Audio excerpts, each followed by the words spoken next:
What's up, Big PP Nation? Hold on one sec. Let me actually try and put something on a little bit more appropriate.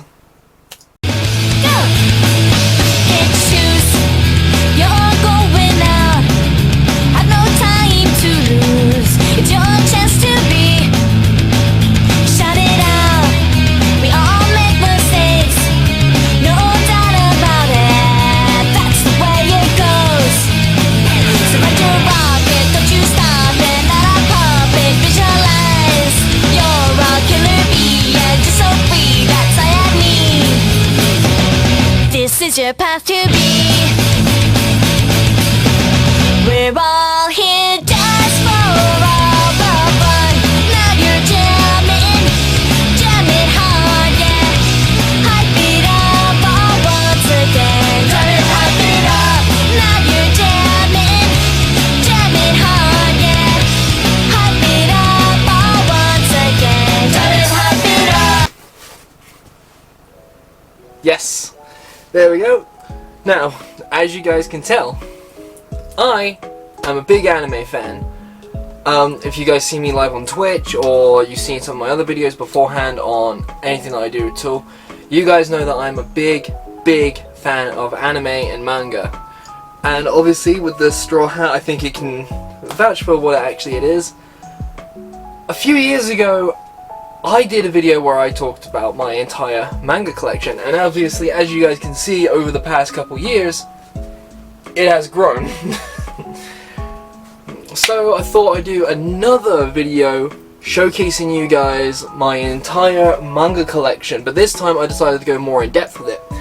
So this time, instead of going through each series, like just, you know, showing off what I've got, how I got it all, and all that, instead, I would do like a bit of an analysis, well, a short summary of each series. Because obviously there are some that people like, there are some people that don't like, and there are also some that people have never heard of. Now, I've been a collector of manga since I was around 15, 16, and obviously since I'm now 24, I haven't been collecting manga that much.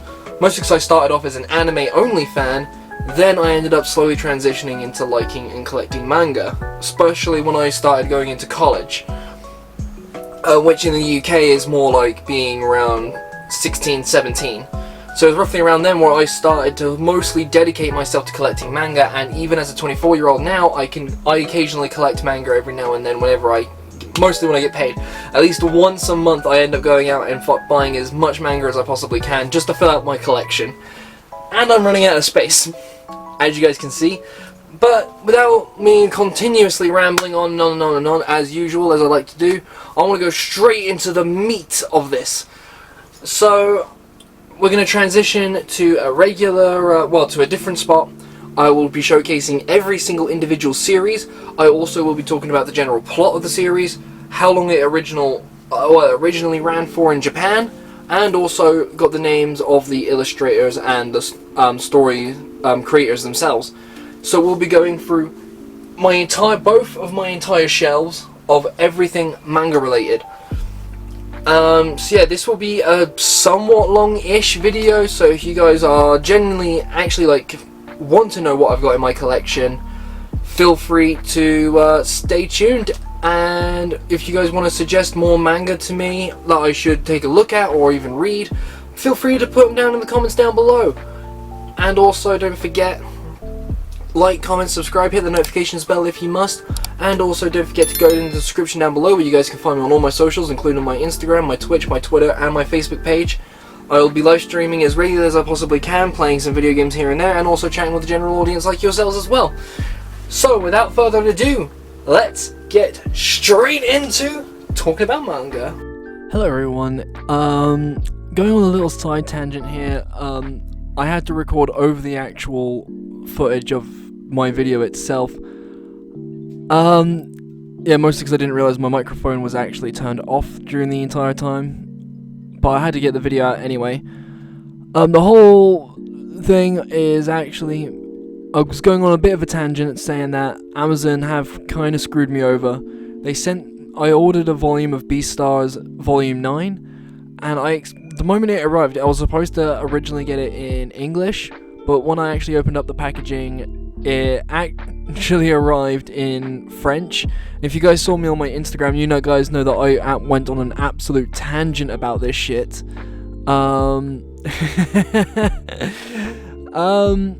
Yeah, so if anyone that knows how to read French or speak French or whatnot, feel free to DM me on any of my socials, and I'll be more than happy to just mail it to you. So, yeah, let me know in the description down below. Well, let me know in the comments if you're interested, or just DM me on whatever platform, and I'll be more than happy to mail it all to you guys.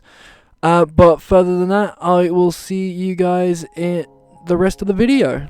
Alright, and kicking off the video, we already got JoJo's Bizarre Adventure Phantom Blood, or Jojo no Kimi no Boken Phantom Brado, Volumes 1 through 3 by Hirohiko Araki. This originally ran from January 1987 to October 1987. Set in 1888 Victorian England, the story follows Jonathan Joestar as he trains in the ways of Hamon to defeat his evil vampiric brother, Dio Brando. Yeah, ignore my cat, that's obviously trying to attack the video. I decided to record the actual audio over it entirely. Yeah, obviously you guys know I'm a huge JoJo fan. The reviews of part 6 will be coming eventually, so hold on to your hats for that. So, yeah. Next we have JoJo's Bizarre Adventure Part 2, Battle Tendency, or in Japan it's titled Jojo no Kimi no Boken Sento Choryu. I got volumes 1 through 4 complete. This was written and illustrated again by Hirohiko Araki. This ran from November 1987 to March 1989. Set in 1938, the beginning of World War II, and in parts of Europe. Set 50 years after the events of Phantom Blood, the story follows Joseph Joestar, the grandson of Jonathan, as he learns more in the ways of Hamon to defeat the evil Pillar Men, to stop them from reaching their goals of becoming the perfect beings. Arguably it's my favourite part of JoJo, among many others, but considering the fact that I'm only at the moment am collecting the stuff that's only been released in English. I have looked at getting other parts of JoJo, but unfortunately nothing has been properly released in English yet, so you know, only time will tell, because I know we're currently going through part 6 right now. And the English releases are getting a bit slow. Next we got JoJo's Bizarre Adventure Part 3, Stardust Crusaders, or in Japan it's known as Jojo no Kimi no Boken Sudasto Kurusedaiso, volumes 1 through 10. This was again written and illustrated by Hirohiko Araki. This ran originally from April 1989 to April 1992. Set in 1987 across Asia, the Middle East, and Egypt, the story follows Jotaro Kujo, the grandson of Joseph, as the pair of them join together, and along with some other companions, all have to travel to Egypt in around 50 days to defeat Dio, who's come back from the, back from the afterlife, back after his defeat in part 1, and now has his eyes set on taking over the world with his new ability.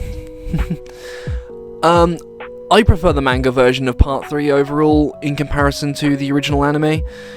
I know a lot of people would prefer, like, I don't know, like, some people would prefer, like, the OVA series, other people would prefer the, like, the modern anime and things like that.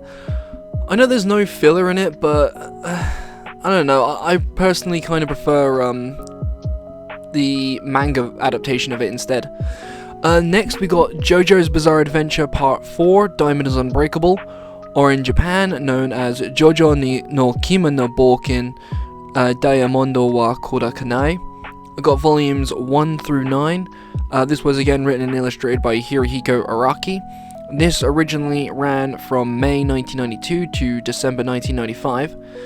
Set in 1999 in the fictional town of Morio in Japan, the story follows Josuke Higashikata, a teenager who is the illegitimate son of Joseph Joestar, and is not only making some friends in his high school life, but he's also going on a small journey to find a stand-using serial killer that is hiding somewhere within his hometown.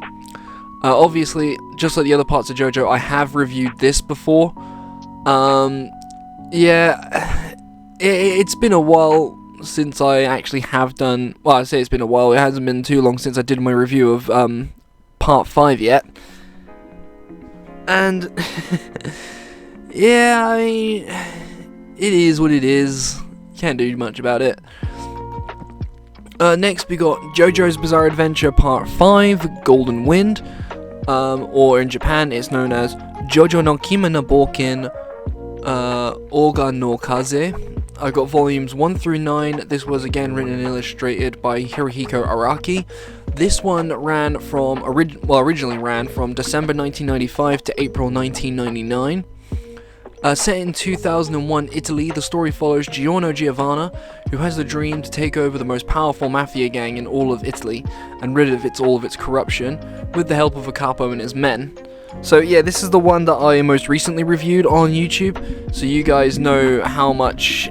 Well, I did postpone it for a while, unfortunately, mostly because I don't know, I had to rewatch and reread both the manga and the anime.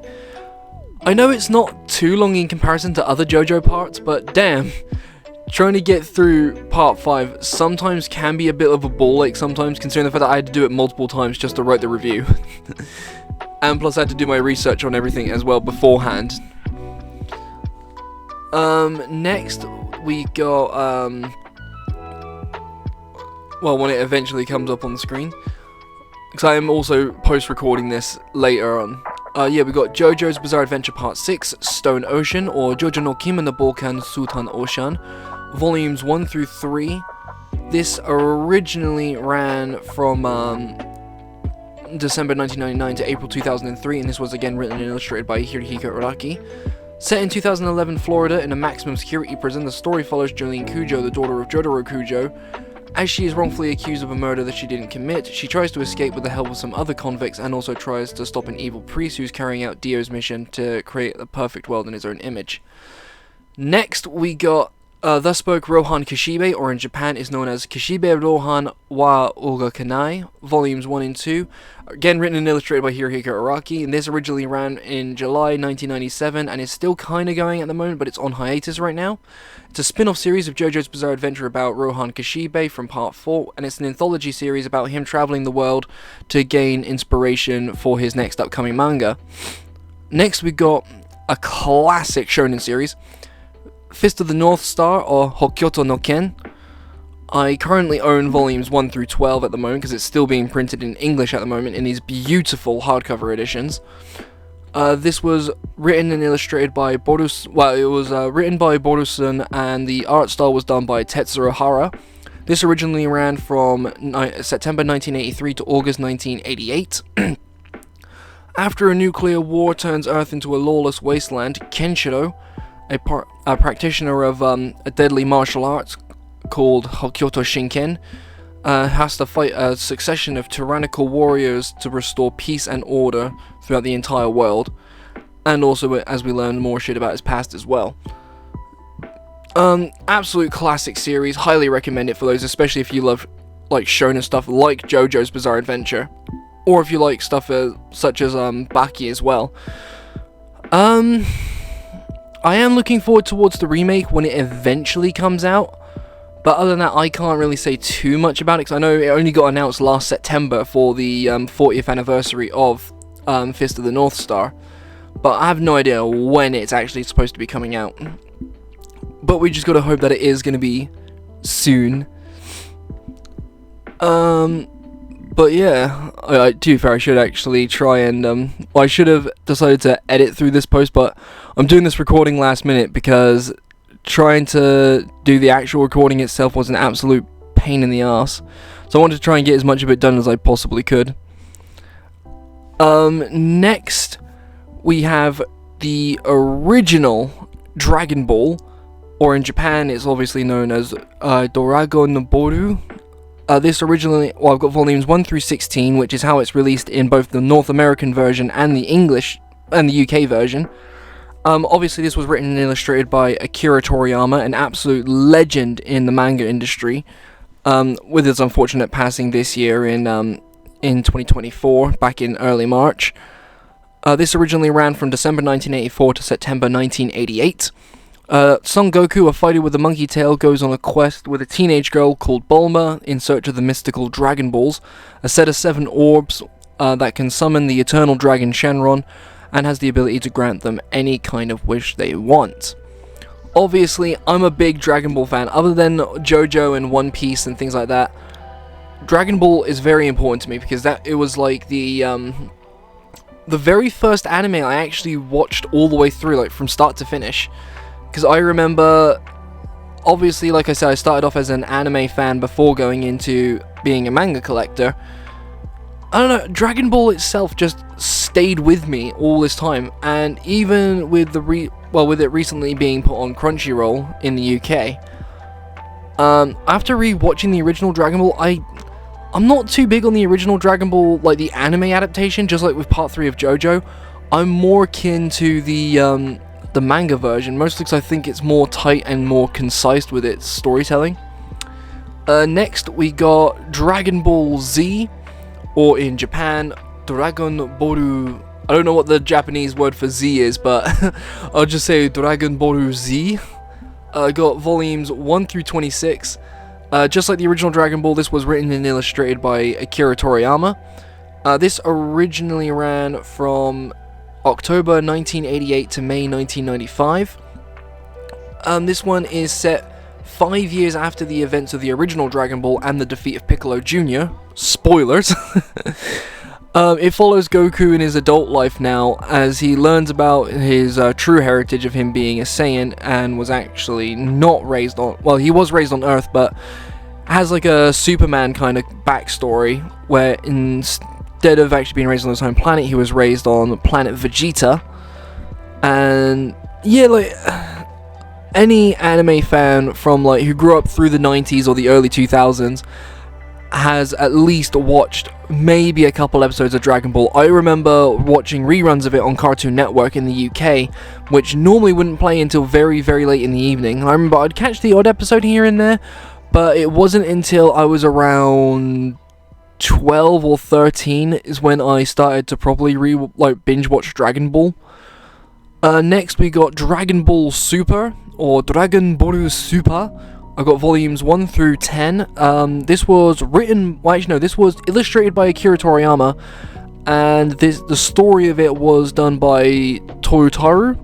This ran from June 2015 and is still currently going technically, despite the fact of the passing of Akira Toriyama himself. It's on hiatus as far as I know. Set only 6 months after the defeat of Kid Buu, so it's kind of an in-between story. Goku and his friends and former rivals train to become a lot more stronger fighting beings across the multiverse, and stronger enemies that are hidden within deep breaches of space. I have not read the current chapter, like a lot of the current chapters of Dragon Ball Super. I kind of dipped after a while, like pretty much during the Moro and Granola saga, but I have seen like some of the images on what's happened recently. Next we got Goblin Slayer, or Goblin Slayer. I got volumes 1 and 2. This was written by Kosuke Kodase and Kumo Kagyu. This ran from February 2015 and is still going at the moment. Set in a dark fantasy world, a lone hero makes his living by killing goblins he encounters, but then one day he meets a friend who is a female mage, and his life immediately starts to become more and more intense. The way I can describe it's like a modern-ish adaptation of Berserk. Next we got High School of the Dead, or Gakuken Mokoshiroku High School Oba Zordero.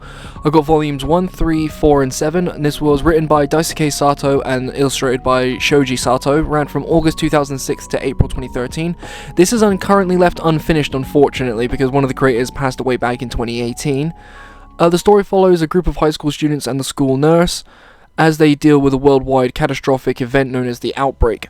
I got introduced to this through the anime, which I learned about through my older cousin Jay. Absolutely masterpiece of the 2010s trash. Next we got Attack on Titan, or Shingeki no Kyojin. I only own volume 1. This was written and illustrated by Hajime Isayama. This ran originally from September 2009 to April 2021. After Eren Yeager's hometown gets destroyed by giant humanoid titans, Eren vows himself to join the military to drive the titans to near extinction. I've only watched season 1, so I can't really put my opinion properly on it, so yeah, good luck with that. Next we got Goodnight Punpun, or Oyasumi Punpun. I got volumes 1 through 7 because that's what it is released as complete in the English editions. This was written and illustrated by Inio Asano. This ran from March 2007 to November 2013. It follows the life of a child named Onodera Punpun from his elementary school years all the way up to his early 20s as he copes with his dysfunctional family, love life, friends' lives, goals, and hyperactive mind, while the story also occasionally focuses on the lives and struggles of his schoolmates and family. I don't think they should get an anime adaptation, like, at all, because I think it's that good of a manga.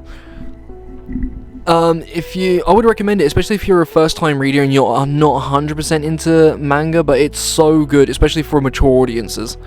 Next, we got Urusei Yatsura. I only own volume 1 at the moment. This was written and illustrated by Rumiko Takahashi, and this ran from September 1978 to February 1987. While aliens from the planet Oni come to invade Earth, Ataro Moroboshi has chosen to save the planet if he wins a game of tag against the alien Princess Lum. After succeeding due to a misunderstanding, Lum thinks that he has proposed to her, very much to his girlfriend Shinobu Miyazaki's irritation.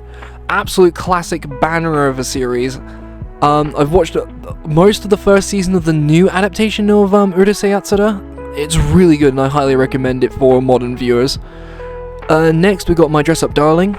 In Japan it's called Sono Bisuku Doru wa Koi o Soru. Got volumes 1 through 11 at the moment. This was written and illustrated by Shinichi Fukuda. This ran from January 2018 all the way to the present. Wakana Gojo's passion for creating Hina dolls causes him to hide his interests due to social trauma. However, his most beautiful and popular classmate, Marin Kitagawa, discovers his talent. She sees beyond his apparent anxieties and decides to encourage him to help her create cosplay costumes. I immediately fell in love with this manga. I read like the first 4 or 5 volumes, then eventually started watching the anime afterwards. And I gotta admit, I absolutely fell absolutely head over heels after this series, and I've been pre-ordering every volume as I can at the moment. Next, we got Beastars, which has no different title in Japan as far as I know. I have volumes 1 through 8 in English. I got volume 9 in French for some reason because Amazon screwed me over, like I mentioned in the beginning of the video. This was written and illustrated by Paru Utagaki, the daughter of the creator of Baki. This ran from September 2016 to October 2020. After a herbivore student and lead actor in the school play, an alpaca named Tem is found murdered one night. Tensions rise between the both herbivores and carnivore students.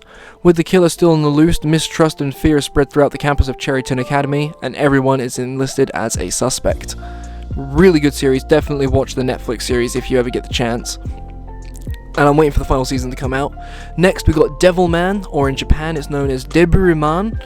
I've got volumes 1 and 2, the complete 50th anniversary collection. This was written and illustrated by Go Nagai from June 1972 to June 1973. High school student Akira Fudo, the story's about a high school student Akira Fudo who absorbs the demon powers of a demon called Amon with the help of his friend Ryu Asuka, in order to help him battle both monsters and demons hidden all within human society. Absolute classic dark fantasy series, and I'd highly recommend anyone should watch it if they get the chance. Well, watch the reboot, Devilman Crybaby. Next we got Boy Booster MacGyver Armageddon, but the Japanese title of the actual series is Koyo Shuko Soko Gaiba. This was written and illustrated by Yoshiki Takaya, and it ran from February 1985 to June 2015. I believe it is currently on hiatus at the moment still. The story is about Sho Fukumachi, a normal teenager who accidentally finds an alien object called the Unit, turns him into the bioweapon known as the Guyver, and now has to battle not only the Zoanoids, the Zoalords, but also the Kronos Corporation as well. I have been trying to find the English releases for that series for ages, and I'm still hunting them down to this day. Next we got Zon 100, Bucket List of the Dead, or Zon 100 Zombie ni Nauru Madi ni Shitai 100 no Koto. I got volumes 1 through 7 at the moment. This was written by Haru Aso and written by Kotaro Takata. This ran from October 2018 all the way up to now. After spending years toiling away at a soul-crushing company, Akira's life lost its luster, but when a zombie apocalypse ravages all across Japan, his home, and across town, it gives him the push that he needs to live for himself and fulfill the wants and needs that he has through his entire life. Absolutely love the anime as well at the moment. Currently waiting for a season 2 announcement, but I don't know when that's going to happen. Next we got Soul Eater, or in Japan it's known as Soru Ita. I got volumes 1 and 2 at the moment. This was written and illustrated by Atsushi Akubo. This ran from May 2004 to August 2013. Set in the Shinigami Technical School for Weapon Meisters, the series follows 3 duos, Soul and Maka, Black Star and Tsubaki, Death of the Kid and the Thompson sisters. These pairs are a partnership between the Weapon Meister and the Human Weapon, trying to reach the ranking of Death Scythe by collecting 99 human souls and 1 witch soul. Next we got Way of the House Husband, or Gokufushodo. This, I only got volume 1 of it at the moment, and this was written and illustrated by Kosuke Uno. This ran from February 2018 and is still currently going at the moment.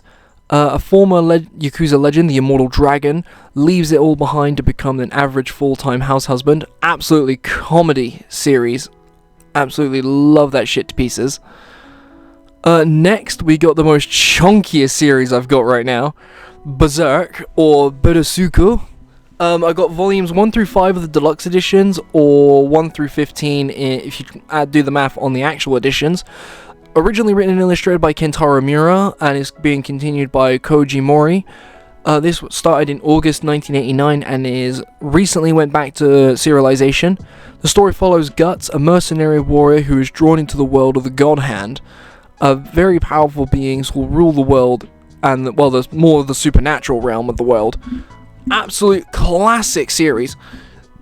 I've watched every anime adaptation of Berserk up to now. The 97 series, absolute classic, banger of an intro. The 2016/2017 series was kind of shit. The Golden Age arc movie trilogy, amazing, and even more amazing when they re-released it in the Memorial Edition on Crunchyroll.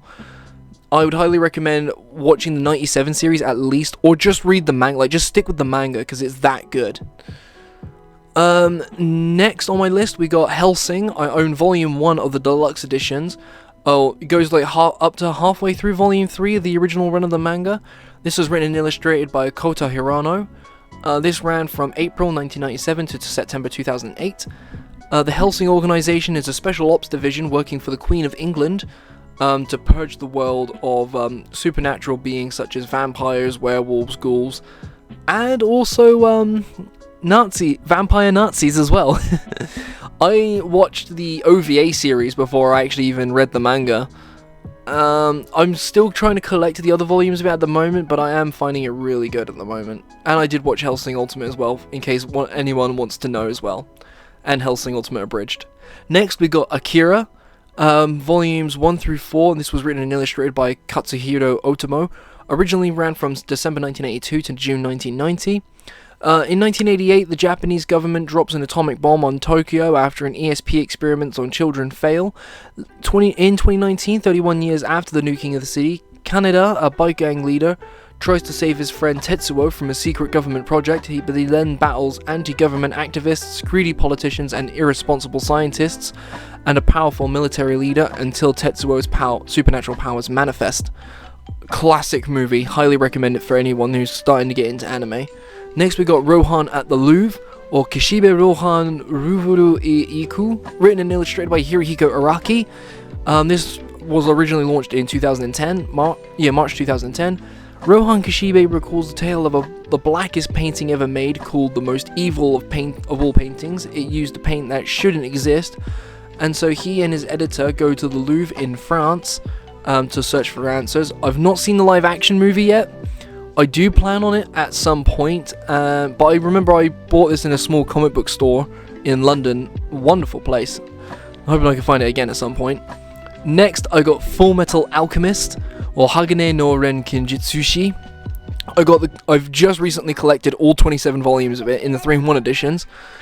I got volumes 1 through 27. This was written and illustrated by Hiromu Arakawa, and ran from July 2001 to June 2010.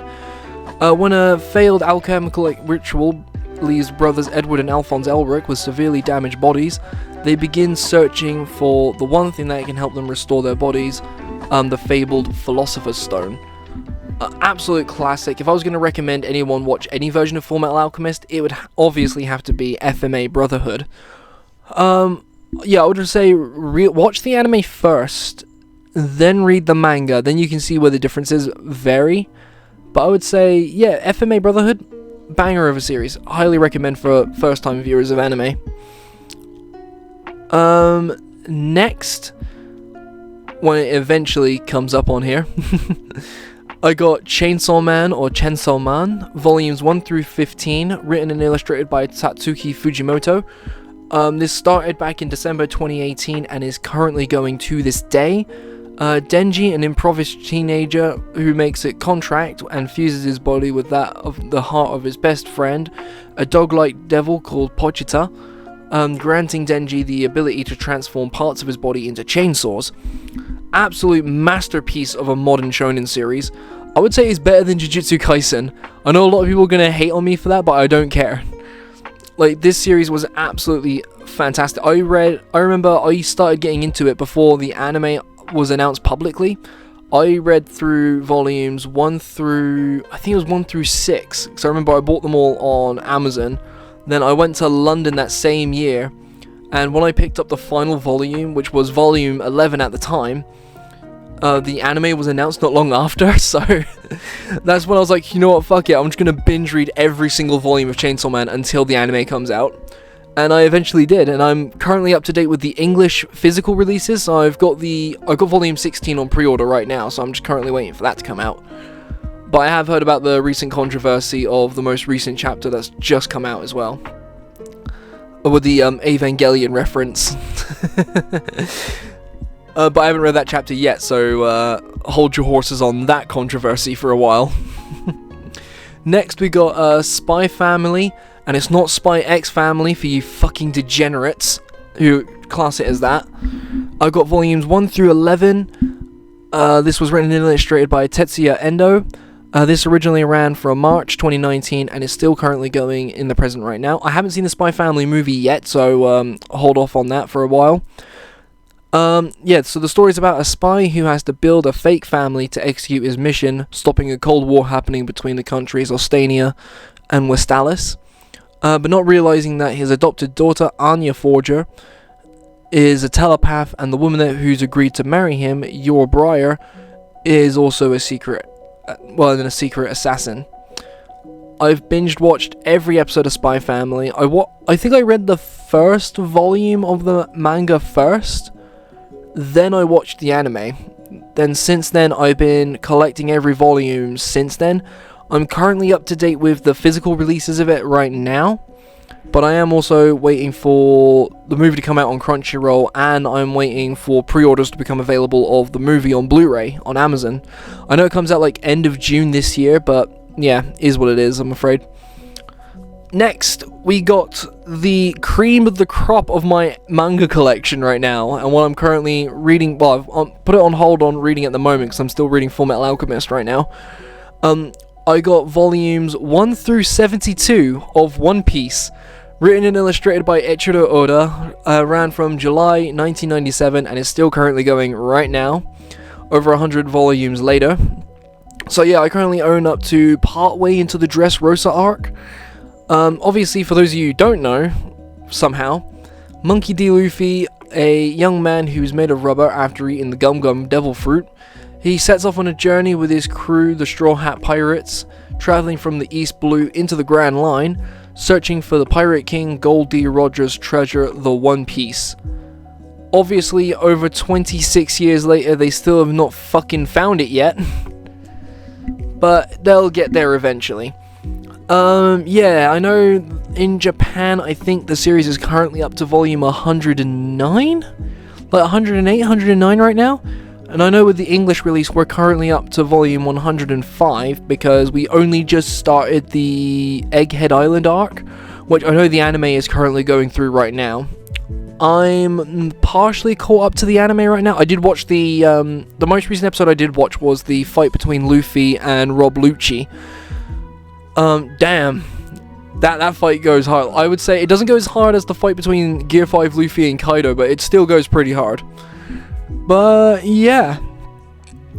Other than that, that was my entire manga collection. And I will see you lovely lot in the next segment. Alright everyone, thank you for making it to this end of the video. Really appreciate it if you actually made it this far.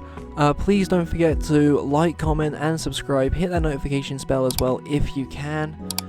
Also don't forget to go down in the description down below where you can find me on my Instagram, my Twitch and my Twitter and my Facebook page, where I'll be posting on there as regular as I possibly can. Fair warning, I am more active on my Twitch and my Instagram as well, where I post quizzes and polls and everything every so regularly on my story on there, so you guys can feel free to interact with me through that, or give me a personal opinion on what you thought on certain bits and pieces that I post throughout my videos. Or if you want to suggest a new video for me to do, feel free to put it in the comments in there. And yeah, I haven't got much to say, really. Yeah, I really appreciate you all for sticking around this long, and I will see you lovely lot in my next video. Also, if you go on my Twitch channel, if you missed out on any live stream, do not worry, because every single live stream I do, I record completely.